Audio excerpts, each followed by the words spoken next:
It's pretty hard to win at online poker these days.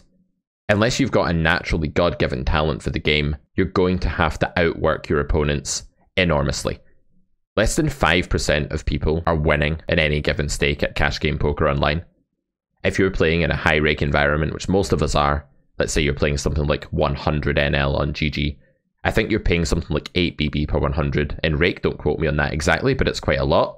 So imagine that your goal is to have a 5 big blind per 100 true win rate.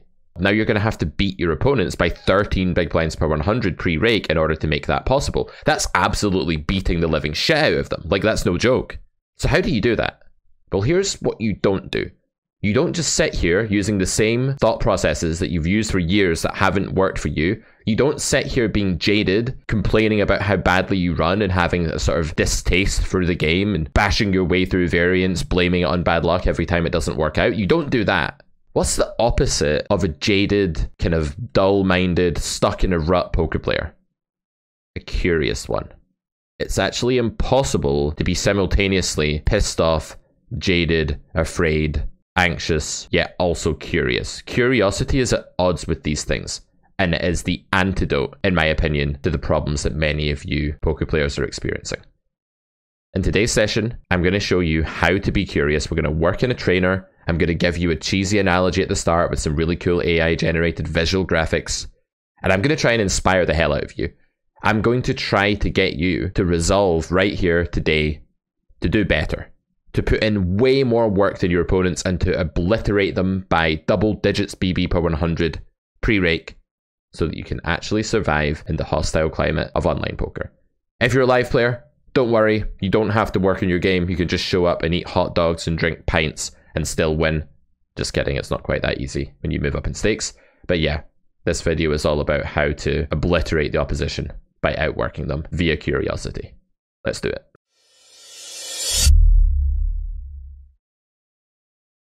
We have the trainer here. We're working on small blind versus big blind single raise pot, an absolute minefield of a situation, but one that we can get extremely curious about. This is a fascinating spot, and I am going to try to stay as fixated on what's going on here as possible. You're going to see me get really passionate, curious, eager to find out what's going on. I'm going to be like a kid exploring in the woods. Here are the woods. This is the forest. Imagine that you have a garden, and your garden is nice and orderly, and you're kind of like a forager. You go out every now and then into the woods and you like harvest plants and come back with them and plant them in your garden so that you can grow those crops and you can eat them. Maybe you find animals and you keep them as well. Like you're like kind of some kind of hunter-gatherer, forager, farmer type of person. It's really important that you go out and look at what's out there. Like it's really important that you go into the forest with an open mind, because that's the only way you can bring stuff back to your garden. It's like a computer game. It's like level 1. Your garden starts with nothing in it, but eventually it looks like this. Okay, you can't actually eat any of these plants, so it's not the best analogy. I wouldn't want to eat any of these plants. They don't look great. They look like they'd probably kill you, like rhododendrons and shit. That's not good. Rhododendrons are really toxic, actually, especially to livestock, but that's another story. This is what happens when you get your poker content from someone that keeps pygmy goats and animals and chickens and all this. But the point is that your garden needs to be orderly, right? You need to know where things are. You don't want to be like rummaging about in your own garden like, shit, where is that thing that I need today? You need to be able to find it right away. If you need a specific herb or you need a specific crop or something, or you need to go like get some eggs from the chickens, you need to know where those things are if you're like a smallholder. But in the forest, you don't necessarily know where anything is at first. You've got to go out and explore. So it really is two completely different modes of operating that have different structures. In this analogy, how does this apply to poker? The garden is your thought process during a hand. The garden is like your protocol. It's like saying, well, I'm out of position on the flop in this spot. How do I have an orderly thought process here? And my garden in the following situation looks like this. Question 1. What sizing am I going to use if I do choose to bet some of the hands in my range here? Answer, I'm going to use 33% pot. Question 2. What will the global bet frequency for my range be? Answer, I think it'll be pretty high. It'll be like 70%, something like that. Question 3. How often does my hand bet in relation to that global bet frequency? I think it bets at least as often or maybe a bit more often. Let's bet the hand 75% of the time. There we go. That's the protocol. I have protocols for every spot. When I'm doing private coaching and a student has a total mess, like an absolute shit heap of a garden with like random uprooted trees all over the place and hot dogs lying on the ground and stuff and rubbish and just like it's a complete dump site. Like it's so bad it almost looks like the worst cities in America right now. Like that's how bad it looks. That student needs to just get rid of all that. Needs like the landscape gardeners to come in and just remove everything and start from scratch and then insert a protocol. So I'll ask a student, what are you going to do with ace deuce here? And they'll say, well, I thought I'd bet to rep the queen and I've got this backdoor draw, so definitely going to bet with that backdoor draw and it's definitely too weak to check here. And that thought process is utter shit. Like that's bullshit. It's all just so wrong. So I'll say, okay, cool. Thank you for that. I really appreciate you giving me your thought process. That's really helpful. Students like, yeah, cool. Yeah, glad I could give you a thought process. I'm like, throw it in the bin. Sometimes I literally grab the trash can that sat over there, the waste paper basket for those of us in the UK. And I show the student I'm dropping their thought process into the bin. That might be a bit upsetting. You know, my dad got really upset when he was a kid. He tells a story about the time he drew a toy soldier and the teacher showed it to the whole class and then ripped it up and put it in the bin because it was such a bad drawing. We're not very artistic in the Clark family. Maybe that's a little bit painful at first, but it shows the student that actually they don't need any of this cumbersome, painful, doesn't sound very good, hasn't ever really worked, but they say it anyway. They don't need any of that shit because we get rid of it. So the garden is an organized place and we get rid of all the shit. The forest is where we rummage about and learn new things, then we take them back and we organize them and we put them in the garden in their place where they're supposed to be, where we can find them easily. The garden needs to be clear. The one I showed you in the picture is actually, this is too messy. This isn't even that good a garden. Okay, it looks extravagant, but it looks actually too messy. Like I'd want my garden to be even neater than that in my poker thought process. So the garden is what we use in game, and the forest is like us learning about the game, exploring, saying, what if this? Oh wow, this is so cool. See, if you don't have that passion and that curiosity, if you don't feel like an explorative child in poker, if you feel like a jaded, grumpy old man or woman, you're fucked. You've no chance of succeeding. None. So let's do this. Let's do a bit of training. Let me channel my inner explorative child here. You heard my thought process there. So in a 72, that's almost high enough for me to check. It may well be a check, actually. I'm probably going to get a yellow box here. Oh, it's actually okay. So it's 91% bet. So I said 75. So how do I react to that? Well, obviously I get really mad because the solver like corrected me and it said my frequency was a bit off. So now I'm just really defensive and mad and I don't want to play anymore. I'm just going to quit. No, that's what you shouldn't do. That's what you do when you get bad variance, when you lose, when you make mistakes. That's how you react sometimes. Some of you at least, many of you. So what I should do is I should say, okay, which part did I get a little bit wrong? Did I get the global frequency a little bit wrong? Like the frequency that my range is betting at? Was it actually betting at more of a frequency? And yes, it was. It wasn't 70, it was 83. So we were right. The hand is betting a bit more than the range is betting. That part was right, but the range was just betting a bit more than we thought. Of course, you could simplify this to range bet. I know what you're thinking. You're sitting there in the chat, in the comments, and you're like, well, I just want to range bet. Yeah, good for you, but we're practicing protocol. Like, nobody cares what you think. Like, nobody cares about that right now because we're practicing our protocol. We're having an organized garden. Maybe your organized garden could be on boards that are this good for my range. I just bet range small. That's okay, as long as you don't overdo it and do it in stupid situations. Okay, second spot today, 965. We have ace 3 here, but we're going to start again with question 1 of our protocol, which is what is my sizing going to be if I decide to bet any of the hands in my range, and my only sizing blind versus blind is always 33% pot. There are reasons for that. I'm not going to go into them right now. I can't just give you all of the secrets of poker right now, but there are some spots you can go bigger, blind versus blind too. Generally, you can simplify flop sizing to just 1. You don't have to have multiple sizes on the flop in your toolkit, but you do want to build multiple sizes on the turn. In many cases, and always on the river, you're going to have a couple of different bet sizes, at least in most spots. In this situation, question 2 is how often is my range going to be betting? The answer is very low. Almost never, probably like 20% of the time, 25% of the time, something like that. 965 is a texture that really favors the big blind. They obviously have a lot of these medium to low connected cards, suited cards, even offsuit cards. They have stuff like 7-8 off, and we don't really have that. So they have a massive advantage with respect to actually like connecting with this board. We do have like more overpair combos, but those are very diluted, blind versus blind, and our range is kind of drowning in like ace queen off, things like queen jack offsuit, things like king queen. These are a more dense part of our range than they are of villains, and they're really bad here. So that's not great for us.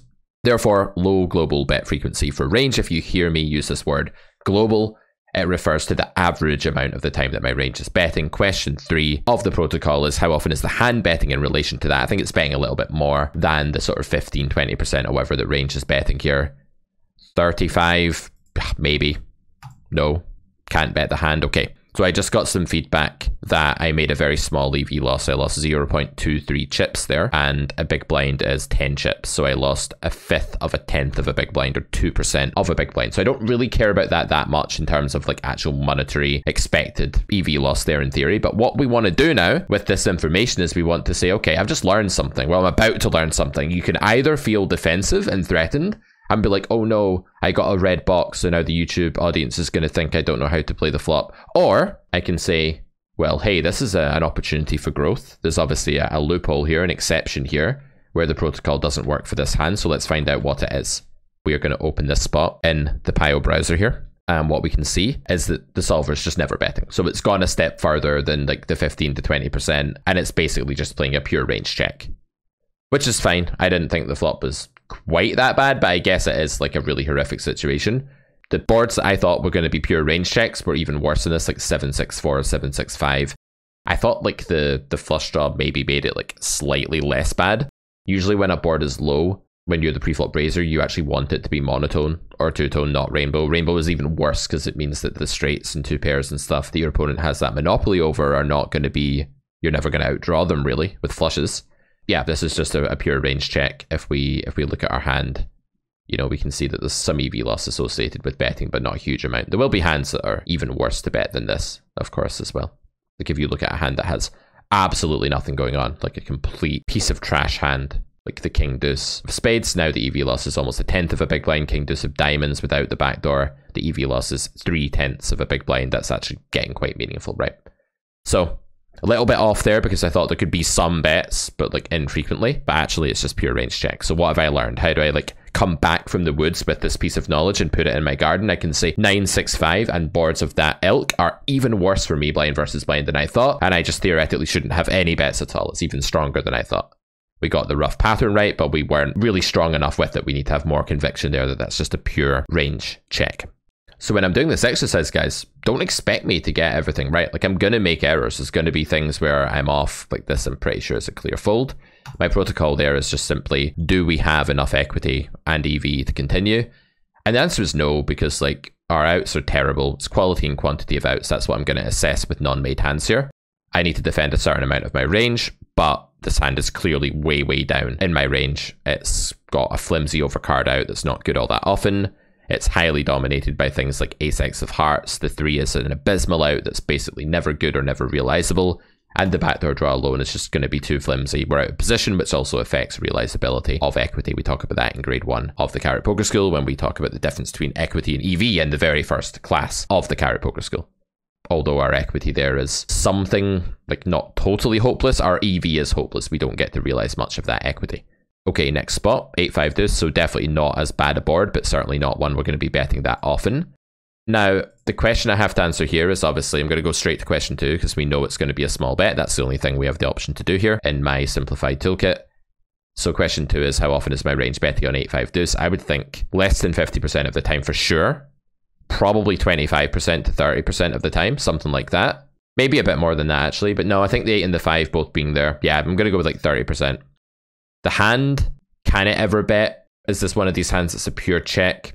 This could be a pure check, but I have rolled a 6. So this is where we kind of say, is the hand betting less often or more often than the global frequency? I think it's less often because it's a super depolarized medium strength hand. But very often ace high is still like kind of value bettable. So on a 6, it's probably going to bet. No, it's never going to bet? Okay, almost. It was betting 6.34% of the time. So actually that's fine. The reason we get a red box is that the red box is stupid. It's not actually meaningful. There's no EV loss there and the solver's betting it sometimes. So it's less than the global frequency, but it's some. So we actually got that one absolutely right, despite the color of the box that we got. So if we go back to the flop strategy here, we can see that the global is 26 this time. I said about 30, not bad. An ace 10 is betting less than the global frequency. Yeah, nailed it. Got that one right. Be happy about that. You know, when you get one right, that's good. It means that that part of your game is strong, but that's not what you should really care about. There's not a lot of curiosity there for that specific hand because we actually got it right. So what we have there is like gardening. That's like taking something and putting it in the garden. We've got that plant, it's already there, it's already producing the crop that we need. We don't need to worry about it. Cool. But when we're looking at this sim, we could start to ask some other questions. We could get really fascinated and curious, and we could be like, well, what are the hands that are betting at the highest frequency? Ace King, that's a bit weird. A lot of you may be thinking this. I actually know why this hand bets at higher frequency because I'm a genius. But you may be looking at this thinking, that looks like a check to me. The reason this is a great hand to bet, well, it's a better hand to bet than most hands against most strategies, let's say that, is that it doesn't take much for this hand just to be a really good value bet. Your opponent's going to call a ton of worse hands than Ace King to a bet here. This is not like you're under the gun against Button. Button's range is super strong. If you bet big, you're only getting called by pairs. Like, it's nothing like that. And even then, like, you'd get called by some worse hands. But here, because it's super wide range, it's small blind versus big blind, you're getting called by a ton of worse hands. So if we look at the calling range here, Ace King is getting called by all Ace X. King 9 is basically a pure call. Ask yourself, are you defending enough against this C-bet as big blind? This is big blind's defense strategy. Are you making these green calls here? Are you finding the calls with Queen 7 backdoor? Are you calling Jack 7 backdoor and sometimes raising? Are you ever folding that?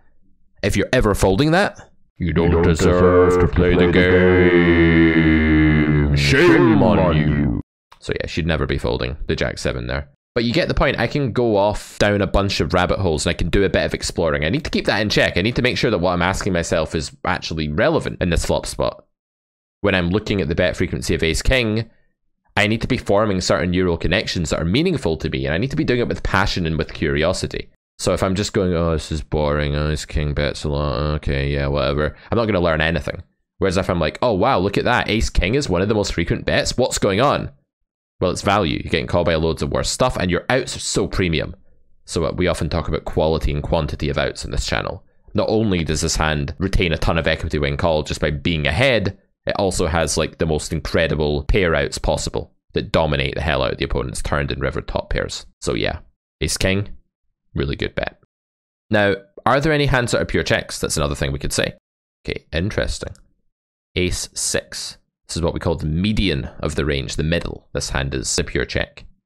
Queen 3 is almost a pure check. Queen 3 of clubs has to check out of hopelessness. We have a metric for out of position flop and turn betting, which is that if you are out of position and your hand is complete and utter dog shit, then you have to check. There's not many hands like this on this board. Most hands have enough going for them that they can do some betting, but King 3 of clubs, Queen 3 of clubs, these are the absolute horse shit hands that actually just have to check. Let's go back to the trainer for a second here. Let's look at a turn spot. So this is a totally different type of protocol. So we've bet the flop and it's been called, and we've landed on the Queen of Hearts turn. Sometimes people say to me, Pete, can you give me a protocol for poker? And the answer is no, because that's like saying, Pete, can you describe what an object is to me? The answer is no. I don't know what the object is. I can't describe it. I can describe this coaster, the microphone, the mouse, the iPhone 14. I can describe all these things because I know what they are. And they each have their own unique description. But I can't describe an object, and I can't give you a protocol for poker. But I can give you a protocol for c-betting flop out of position, as you've just seen. And I can also give you a protocol for c-bet turn opportunities, blind versus blind 2. And it starts like this. 1. What's my sizing toolkit? What are the sizes I'm allowed to use here? And I would say in this situation, we can have some small bets. I can see some thin value hands that want to do that. I can see some spots where we would have big bets in our range as well. And I can see some over bets. So I think you could actually use all 3 sizes on a card like this. I think that would be okay. You could also simplify that to just 2 of them if you prefer. Step 2 of the turn c-bet opportunity protocol. How often is our hand going to choose each option? Like, what are the theoretical options for our hand? Let's not even say how often. Let's say, what are the theoretical options for this particular hand now that we know what our toolbox looks like? Well, could this hand overbet? I don't think so. It's not really a bluff. Okay, it's kind of a bluff, but it's not really nutty enough. It doesn't have good enough quality and quantity of outs to overbet. It doesn't survive enough in big pots if it gets action. So no, it can't overbet. Can it be 75? I mean, possibly, but I feel like it's a bit too good for that. I think it's just a little bit too high up.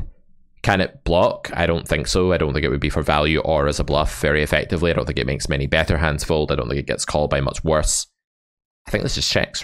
So that's protocol, and it can't bet anything, but as we kind of said, the overbet is just absolutely not okay. It's the least okay thing to do with that hand. So that's a turn protocol. We outline the options in the toolbox. We ask what the theoretical options are for our hand out of those toolbox options, and then we decide what to do. If there's more than one, we can actually roll the RNG. This is all just GTO, by the way. This is not like an exploitative thought process because we're not playing against a human. We're playing against a trainer. We're practicing our theory right now, not our exploits. Jack River comes. What's my protocol for approaching a river out of position where we have what's called a free betting opportunity? Well, I'd start by asking myself, what's the equity of my hand? That's my protocol. So if my equity is like 90%, then I can be mixing in, I can always check probably, depending on the blockers and blah, blah, blah. But I can mix in over bets. If it's like 80, I can mix in big bets. If it's 70, 65, I can mix in block. If it's something mediocre, I will be checking. And if it's really low, I might be bluffing, depending on what I think about the spot. The final piece of the puzzle is just answering that question and then picking, again, the theoretical option. This hand probably has some small degree of showdown value. It will not be very much at all, but here's the thing. If we think our hand has a bit of showdown value, we don't want to bluff unless it's a spot where fold equity is really high, i.e. a really favorable world for our range. We talk about world favorability a ton in the Carrot Poker School course. So I think this hand probably retains like, I don't know, 9% showdown value, 7% showdown value, maybe a bit more actually, something like that. We'll check it out in a minute in the solver. And therefore I think it's low, the equity is low, and we'll check the equity as well. We want to look at that and see how close we're getting. I'm going to guess the equity of the hand. Okay, equity is a bit misleading because sometimes villain will bluff us and we'll fold, right? So I think the EV of checking here, let's look at that instead. I think the equity is low, like, I don't know, 20% or something, but I think the EV is even lower, like maybe 8% pot, but that's still probably enough that we have to check and accept that 8% pot. Because here's the thing, bluffings generally break even in spots like this. If you bluff here, because you're risking additional money to try to win the pot, and villain is punishing you by calling at a certain frequency, probably bluffing makes nothing at all. It's like very close to 0 EV, whereas checking you'll be like slightly plus EV. Let's check. It's a pure check, and we can see there the EVs that checking is 3 chips better than betting on average. And if we look at the EV in the solver here, just to conclude today's video, let's look at this. We can see that ace 10 offsuit, ace 10 suited, these kinds of hands. That's not the right node, sorry. Let's go back here. So ace 10 offsuit is a pure check. We can see that it's actually getting 15% of the pot in EV by checking, about that. That's what the numbers at the bottom right say, depending on the suit. So a bit more than I thought. I was saying like 9% of the pot. It gets actually more than that. Looking at the equity of the hand, it's about 30% equity. So more than I thought as well. The hand is doing a bit better than I thought by checking. But you can see here that, you know, if you have a really, really big hand, like, I don't know, queen 10, queen 9, you can start to overbet here. If you have a pretty good hand, you can B75, that's the middle shade. So that's a bluff 10-7. Obviously, I'm not looking at that, but there'll be some value bets like ace jack that can do that, for example. And then you're going to have some thin value like 8x that's going to block. So it really is just dependent on your equity. As your equity becomes more dark green, overbetting becomes more viable. You will be mixing a lot of check though out of position with certain hands. Like you don't have to value bet every single hand that can value bet. Some of them do, but like ace jack, for example, you can check or bet. So that's what being out of position is like. You don't always have to value bet just because you've got a lot of equity. It depends how often your opponent's going to bet if you check, basically. It depends how polar they are. But without going in a massive tangent here, let me go back to the central theme of today's video. You have a garden. That's your step-by-step logical protocol that you saw me use today. There's a different garden for every spot. It's not just like, what's a way of thinking about poker? That's a terrible question. You know, how you do one thing in poker is very different to how you do another thing. They're distinct. And then you have a forest, which is what you saw me do today. Hopefully I was nice and curious. Where I did make mistakes, I was quick to say, oh cool, I can learn from this, what an awesome opportunity. And in order to like explore the forest like a child and rummage about and find stuff to take back to your garden, you have to be in the right frame of mind. So ask yourself this question. Have you been jaded for a while? Have you been stuck in a rut when it comes to poker? Have you been using the same thought processes over and over again and not really getting anywhere? Are you bashing your head off the wall? Do you have the right tools to actually give you feedback? Have you had coaching? Do you talk to people that really understand the game in a deep level? If the answer to those last few questions is no, you're probably not going to get out of that rut. You've really got to do something to propel yourself forward. When you're thinking through a spot in game or in a trainer, less is more. While I did go off on some rants there, the actual thought process itself for solving each spot was pretty simple. But when I went into the solver and started rummaging and exploring, yeah, I went off in some different directions, and I did that freely, and I did that with curiosity. So yeah, the simple message is here, you can't be jaded, anxious, angry, sick of the game when you're curious. So if you can find a way to be curious, you can displace all of those unwanted roadblock emotions.